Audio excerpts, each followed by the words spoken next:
Не ви ли е чудно как в рамките на 2 години абсолютно всичко се превърна в абонаментен план? И всъщност нещата, които си мислим, че притежаваме, не имаме за определено време. В това видео ще разберете кой за Бога направи това нормално и защо вече абсолютно всички компании го използват. Затова останете до края. Но преди това, нека ви кажа за целта, която съм си сложил на канала, а именно да стигнем 450 абоната до 22 май. Та какво ще стане, се питате, ако стигнат тези 450 абоната? Ще направя отделно видео, в което ще си направя бъскът. Точно така, отделно видео в канала, в което ще ви покажа как ще излезем с бъскът и като цяло процеса.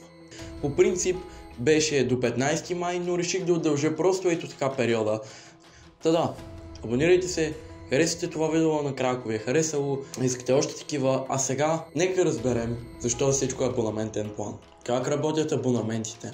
За тези от вас, които не са много сигурни какво значи абонаментен план, нека да ви кажа. Като пример ще ви дам една от най-известните абонаментни компании, а именно Netflix. Когато се абонирате за тяхната платформа, те ви предоставят достъп до хилядите им филми и сериали. Но за да ви дадат такъв достъп, трябва да си плащате месечно. Тоест, определената цена на абонаментния ви план, който сте избрали, 10, 15 или 20 лева, следователно ви плащате на месец. Как се започна? Ако се чуете кой даде идеята на абсолютно всички да правят нещата като абонаментен план, първо мога да ви кажа как изобщо е станало. През 17 век, когато хората са чели вестници и това е бил един от единствените начини те да се информират какво става, издател решава да направи абонаментен план. Тоест, вие плащате определена сума на месец, те просто да ви ги доставят пред вратата, вместо да чакате, вместо да отивате и да закупувате всеки един по-отделно. Хем е по-евтино и по-удобно. Докато в 21 век доста се изкривява идеята за абонаментите планове. Целта е да изтискат колко се може повече от вас, но сега да говорим реалистично. Кой им даде идеята от сега да започнат? Нека ви кажа така. Фитнес залите. Точно така, един от главните виновници за това са фитнес залите. Когато вие отидете, за да си направите тренировката, вие плащате месечен абонамент от, да кажем, 60 лева. Имате 30 дни на разположение, когато си искате да отидете и да си направите една хубава тренировка. В момента си казвате, това е доста добра сделка, защото вие всъщност на ден давате по 2 лева, защото ако има 30 дни в месеца, то вие давате само 2 лева на ден.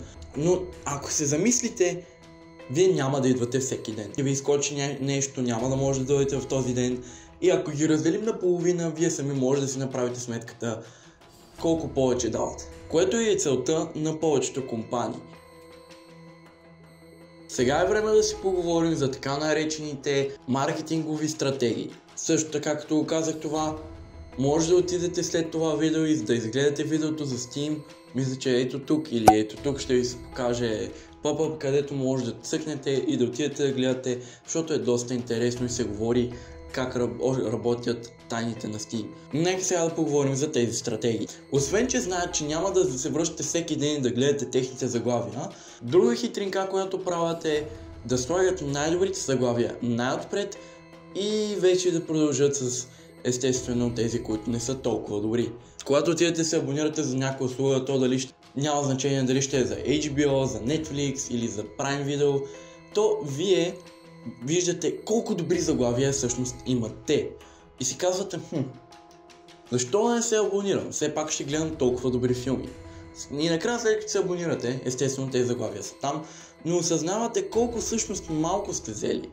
Защото може да има 3 добри и 5 лоши. Давам го като пример. Другото нещо, което много ме дразни е, че няма една платформа, която да има абсолютно всички филми. Той, ако искам да гледам един филм, трябва да се абонирам за Netflix. Добре, ама този филм сега абонирам в Netflix, аз абонирам за HBO. На HBO вече нямат този филм, дето сега искам да гледам, той е пуснат ексклузивно в тази платформа. И така разгледате толкова много платформи и се абонирате и давате доста пари на месец за филм, който ще гледате един път. И така ви излиза горе-долу, че харчите около 15 лева на филм. Така че може да се каже, че до някъде да работят заедно. Стига съм говорил за Netflix и така нататък, защото това естествено са филми. Няма как да не плащат за такова нещо.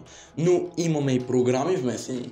Да, точно така. Видеото, което гледате е монтирано в Adobe Premiere Pro И тъмнела, който видяхте преди да кликнете на видеото, е монтиран в Photoshop. Но и те са абонаментни платформи. Точно така, Adobe решиха да направят всичките си приложения за абонамент на месец, което беше доста тъпо решение, защото не можеш да си платиш един път за програмата, трябва всеки месец да използваш, всеки месец да си плащаш, което не е много удобно, но естествено те правят повече пари, защото знаем, че много компании използват тези програми, и то големи, говоря филмови компании, и просто няма как да не си плащат. Тъпото е, че да, може това нещо да е един път да се плати one time purchase, как се казва на английски, след като могат да изкарат повече мангизи, защо не?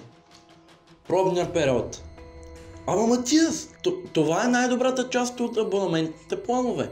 Получаваме пробен период, вместо да си платим.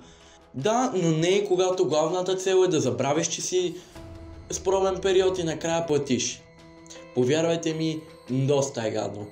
Главната цел на пробния период е първо да забравите, че сте си пуснали такъв и да може да платите след това. И както сте забелязали, повечето пъти са големи суми, защото това са годишните планове, а месечните нямат пробен период.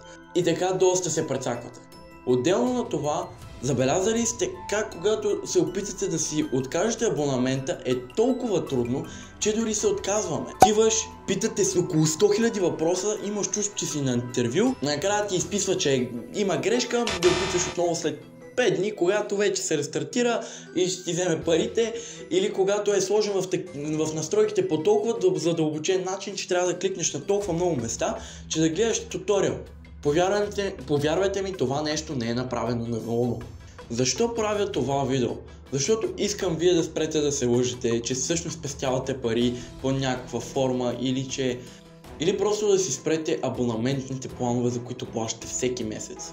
Не говоря да спрете си плащате наема, защото най-вероятно ще ви изгонят.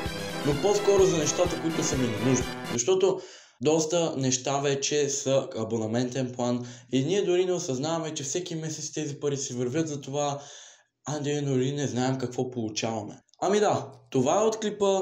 Благодаря ви, че гледахте и че сте останали до края. Харесайте, абонирайте се, защото на 450 абоната ще си направя бъскът. И да, разгледайте другите видеа, които излизат тук. И ще се видим в следващото видео. Чао!